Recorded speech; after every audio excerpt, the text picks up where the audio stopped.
I certainly think they are. A different thing is what exactly that entails and how are you able to measure it. One thing is intelligence, a different thing is sentience or consciousness, right? So this is an empirical question. And that means we cannot, on a priori grounds, solve the issue and respond to, hey, which are the guys on the tree of life? On the tree of life, at least. Before we talk about AI, even just in biological forms of life, you might say, well, does communication entail that the organism in question that is establishing that communication channel is sentient? Or could they communicate and yet be zombies, right?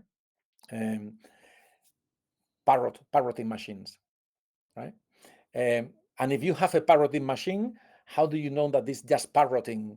And at some point of complexity, sentience couldn't pop up, emerge. So if these are emergent properties, how do you know what's the dividing line at which point you cross the boundary and say, hey, now we have some emergent phenomena?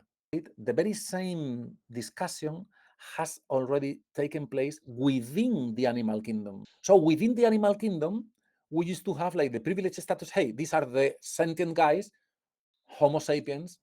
Then, okay, yeah, sure. I mean, my dog is my pet. We have some, special care for vertebrates. I'm thinking, well, an invertebrate, I mean, come on, is this fly gonna be feeling? Is a sentient being? Whatever. Now, what's interesting about this discussion is that we can learn some lessons from it, which is when we've seen how this has been expanding, how animal researchers have been in the last couple of decades opening up the possibility or opening themselves to the possibility that these other lower animal life forms are sentient. Why have they changed their minds? To see if we can change our minds with respect to AI, robotics, or plants.